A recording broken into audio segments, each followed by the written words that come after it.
আমাদের মিষ্টি হাদিয়া বুড়িটা ও সাজতে খুবই পছন্দ করে। একটু সুযোগ পেলেই বলে আমাকে সাজিয়ে দাও, যদিও এত স্পষ্ট ক্লিয়ারলি বলতে পারে না, কিন্তু ও যে সাজতে পছন্দ করে এটা সে প্রকাশ করতে পারে।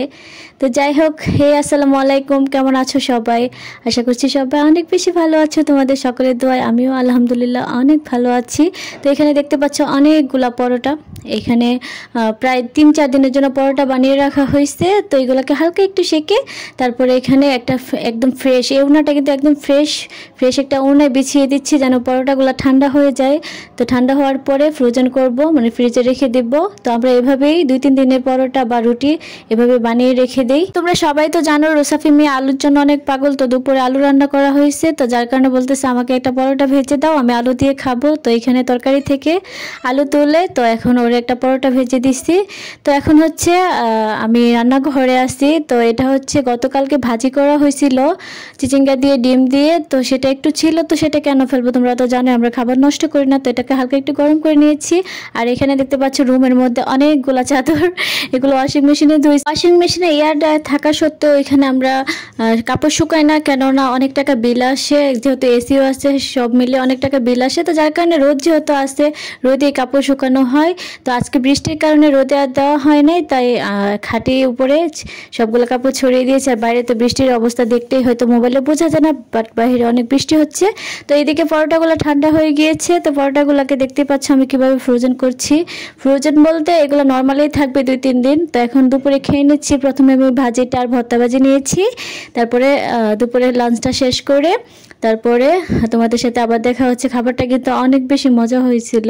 আর আমার এই ভাজি কিন্তু অনেক প্রিয়। ভাজিটা আমি দেখা যায় বাসায় চিচিঙ্গা আনলে বেশিরভাগ এই ভাজিটাই করি ডিম দিয়ে, এটা আমার অনেক ফেভারিট। তো যাই হোক, তো দুপুরে খাওয়া দাওয়ার পরে একটা আমাদের পার্সেল আসছে। তো পার্সেলটা রিসিভ করলাম। রিসিভ করার পর রুসাফি বলতেছে যে সে এটা আনপ্যাকিং করবে। তো যার কারণে সে এটা নিয়ে বসে গিয়েছে সিজার দিয়ে। দেখো কি করতেছে, আমি তো ভয় পাচ্ছি যে পার্সেলের সাথে সাথে নাকি আমার কাপড়ও মানে কাইটা ফেলে।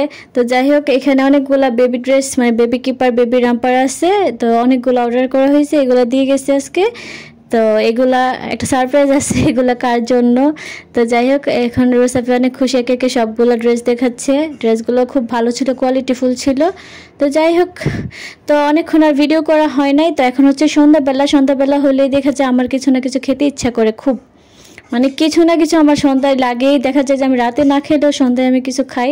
তো পাশেই যেহেতু আমাদের একটা বেকারি আছে, বেকারিটা খুবই ভালো। তো আমরা গেলাম, যাওয়ার পর রুসাফি এটা দেখে বলতেছে সে পিৎজা খাবে। তো পিৎজা আনছি, তো আমার জন্য ওরিও আনছি। ওরিও না, এটা হচ্ছে ডোরিও, ওরিওর কপি। তো এটা আমার খুব ভালো লাগে। দেখা যায় প্রাইজের পার্থক্য অনেক, কিন্তু টেস্ট একই। তো ডোরিও নিয়ে আসছি। আর এখানে চিপস, টিঙ্কু সব মোটামুটি নাস্তা করার জন্য যা লাগে নিয়ে আসছি। তো এই হচ্ছে আজকে আমাদের সারাদিনের কর্মকাণ্ড, যতটুকু পারছি তোমাদের সাথে শেয়ার করছি। তো যাই হোক, হাদিয়া এখানে জ্বালাচ্ছে ওরে চিপস দেওয়ার জন্য, যদি ওরে চিপস দেই না আর খাইলে ওইটাই খাই। তোমরা সবাই জানো, আমাদের গত ভিডিওতে হয়তো দেখছো তোমরা যে হাদিয়া চিপস খেলে এই প্রাণ চিপসটাই খায়। প্রাণ না বোম্বে এটা আমি জানি না, যাই হোক যেটাই, মানে সবুজ চিপসটা খাই। তো যাই হোক, তোমরা সবাই অনেক ভালো থেকো, সুস্থ থেকো। দেখা হবে তোমাদের সাথে অন্য একটা ব্লগে। সে পর্যন্ত আল্লাহ হাফেজ।